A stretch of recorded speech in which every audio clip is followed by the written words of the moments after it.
3 নম্বর আয়াতে আল্লাহ পাক কি বলেন দেখেন, ইয়া আইয়ুহাল্লাযীনা আমানু লা তাত্তাখিযুল্লাযীনা ইত্তাখাযু দীনাকুম হুজওয়া ওয়া লাইবা।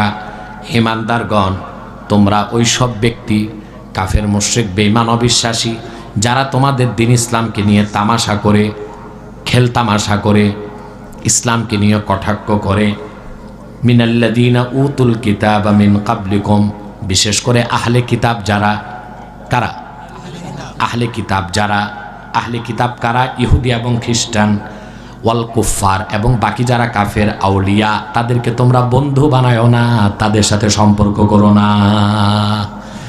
তাহলে একটা বক্তা যে বলল ইহুদি খ্রিস্টানের মেয়ে বিয়ে করা যাবে, তার কথা কোরআনের পক্ষে না বিপক্ষে?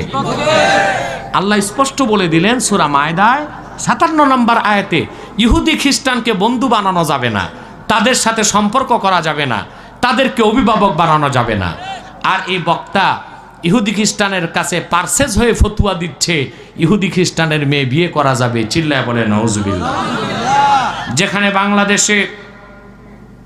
যেখানে বাংলাদেশে মুসলিম মেয়েদের বিয়ে হচ্ছে না, সেখানে এই দেশে ইহুদি খ্রিস্টান মেয়েদেরকে বিয়ে করার পরামর্শ দেওয়া ইসলামের পক্ষে না বিপক্ষে? যা জোরে বলেন বিপক্ষে। আল্লাহ পাক বলেছেন অবিশ্বাসী যারা কাফের মুশরিক, বিশেষ করে আহলে কিতাব, তাদেরকে বন্ধু বানানো যাবে না, তাদেরকে অভিভাবক বানানো যাবে না। এখন যদি আপনি কোনো ইহুদির মেয়েকে বিয়ে করেন, তো ওই মেয়ের বাপ আপনার কি হয়? শ্বশুর। কথা বলেন, তার মা কি হয়?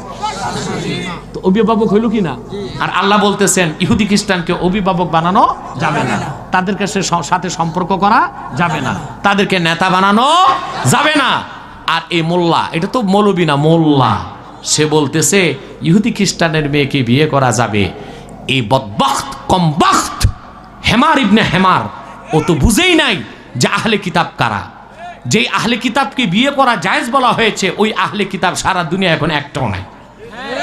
আছে? কথা বলেন, আছে? একটাও আহলে কিতাব পৃথিবীতে এখন নাই। দেখেন ভালো করে, আহলে কিতাব কারা? ইহুদি এবং খ্রিস্টান যারা আল্লাহ রসুলের দ্বীনকে গ্রহণ করে নাই কিন্তু শিরক করে নাই, তাদেরকে বলা হয় আহলে কিতাব। কি বলা হয়? আহলে কিতাব। জোরে বলেন, আহলে কিতাব। তাদেরকে বলা হয় আহলে কিতাব। এখন আপনারা বলেন, সারা দুনিয়ায় ইহুদি খ্রিস্টান আছে, তারা কি শুধু কাফের না, তারা শিরকও করছে?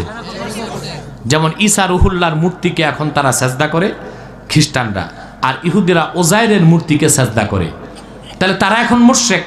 সেই হিসেবে কোনো মুশরিক ছেলে মেয়েকে বিয়ে করা মুসলমানের জন্য জায়েজ নাই। অতএব আহলে কিতাবকে বিয়ে করা যাবে, এই ফতোয়া এখন দেওয়ার আর কোনো সুযোগ নাই। সবচেয়ে বড় কথা, আল্লাহ বলেছেন আহলে কিতাব এবং অন্যান্য কাফের, তাদেরকে অভিভাবক বানানো যাবে না, বন্ধু বানানো যাবে না, তাদের সাথে সম্পর্ক করা যাবে না। আল্লাহ পাক এই কথাগুলোর উপর আমল করার তৌফিক যেন আমাদেরকে দান করেন। বলুন।